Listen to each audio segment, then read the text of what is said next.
Hi everybody, this is Anne. What do flower bowls and takeout boxes have in common? They're frustum shaped. If you remember taking geometry in school, you might remember that a frustum is the portion of a cone or pyramid which remains after its upper part has been cut off by a plane parallel to its base. Sounds complicated, but without knowing it, you may have been making these frustum shapes all along. In this video, I'll demonstrate 3 frustum pottery designs. Now let's start by throwing a frustum on the wheel.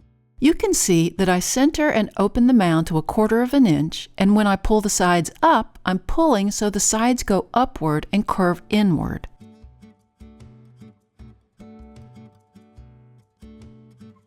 Now here it is, all bone dry. The profile extends upward so that if I had continued the line, it would have met at a point to become a full pyramid. The upper edge is parallel to the bottom edge. The shape can be used right side up or upside down as well. Now here's one that I threw the same way as the first demo, just upside down, and now it's leather hard. Let's alter it a bit to make it a flower bowl. I started by centering my trimming spinner over the center of the bowl. I'm going to be dividing the rim into 8 parts. The green marks on the rim of the trimming spinner indicate where the circle would be divided by 8.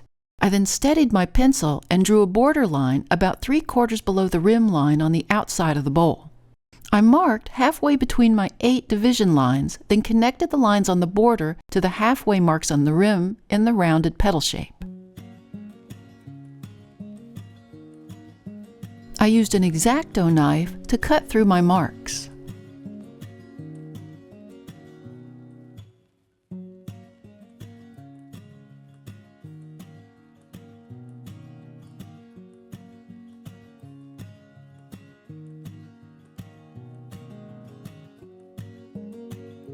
I wet my fingers and rounded the tops of each raw edge. I sponged off any schmutz along the border. Using a wooden skewer, I placed it perpendicular to the wheel inside one of the petal grooves and pushed in gently, creating some extra dimension to the flower. I continued this in between each petal.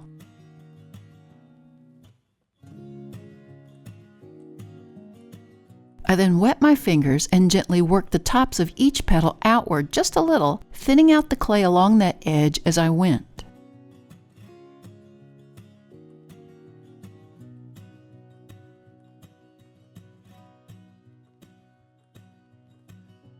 Those alterations transformed the pyramid into a budding flower.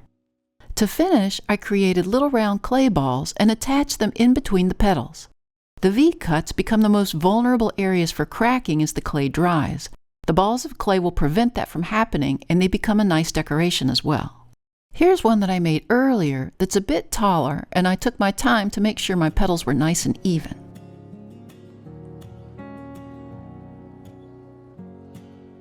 In case you were wondering, you can also make a flower bowl from a pyramid shape that's right side up, like this one.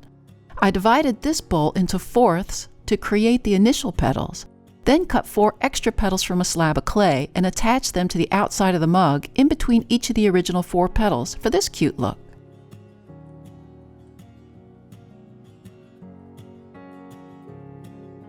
Let's experiment with a stacked frustum shape, like 2 cut pyramid shapes stuck together bottom edge to bottom edge. I created a template for this project too.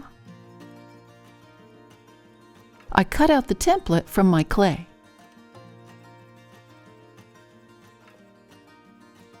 Using a bevel cutter, I cut along one entire edge of the template. As I couldn't get the bevel cutter into the tighter areas of each flap, I used a needle tool at an angle to cut along one side of each flap. I carefully flipped the slab over.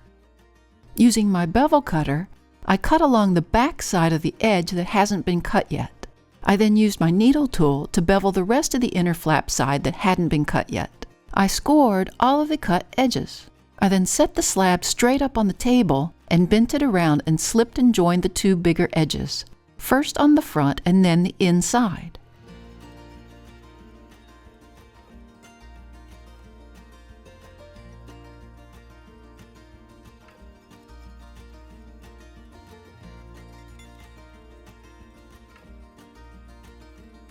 Next, using a plastic party cup draped in plastic wrap to keep the clay from sticking, I lowered the clay down over it. This will round it and stabilize the cup for the next steps. I then slipped and connected each flap. As you go, you can keep the edges between each flap, or you can round them off.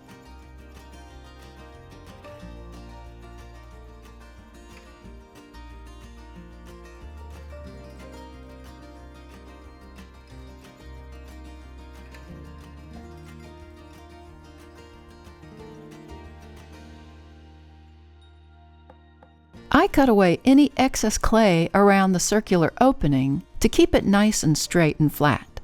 Then I pulled out the cup and twisted out the plastic.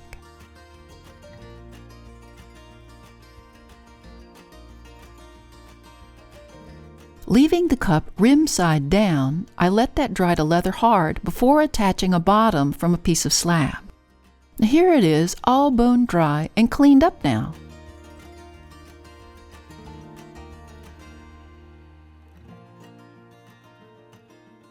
The more flaps I created in my template, the more rounded I could make the beveled edge. To show you what I mean, this template I only cut 4 flaps from.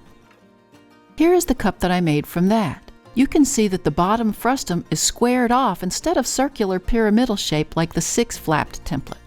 It's still a great form, just a little more geometric than the 6-flapped form. Let's do one more frustum project. This one was inspired by the takeout box. I decided to make a vase and created these 4 template pieces for it. I rolled out a 1/4-inch slab for the 2 longer-sided templates. I cut 2 each from the 1/4-inch slab. I then rolled out an 1/8 of an inch slab and cut 2 each of the smaller templates. On top of the angular slabs, I fit the 2 smaller template pieces on top, like so, and traced around them. I scored in between each line on both slabs. I also scored the back sides of each of the template pieces. I wet the scored area with a brush. I then put the template pieces over the larger templates and attached them.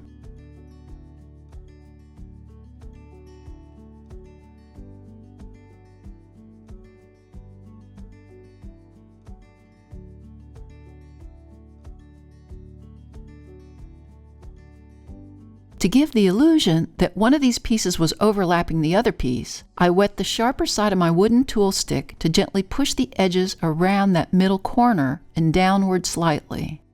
Now the pointed side is protruding over the other template to give that overlapping illusion. I repeated this to both slabs. I then gently flipped them over. I used my bevel cutter to cut down along both long sides of each of the slabs. I then cut along the long sides of the other 2 rectangular slabs.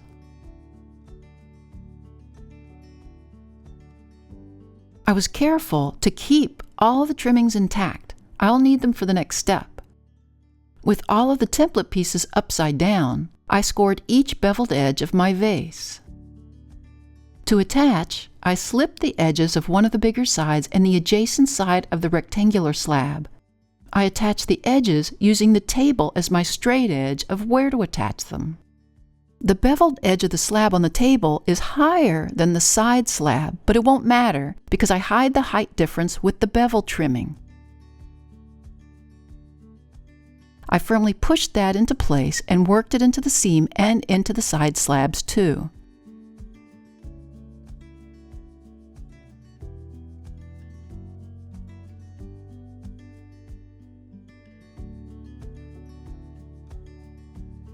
I repeated this step with the other side of the box.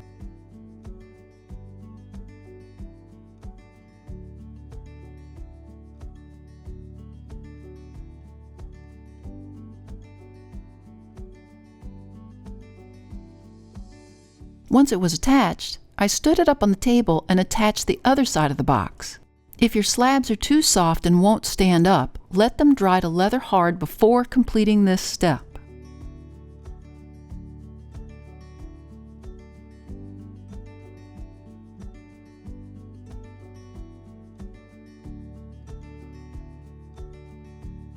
I attach the trimmings on the inside of that edge too.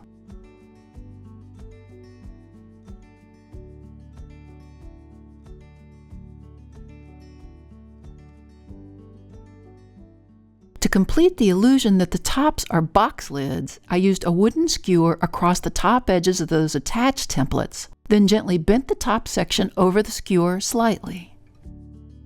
I repeated this on all 4 sides.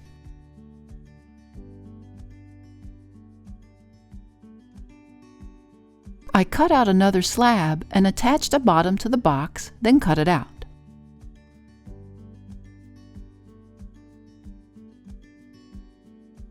Here's one that I finished earlier that's bone dry.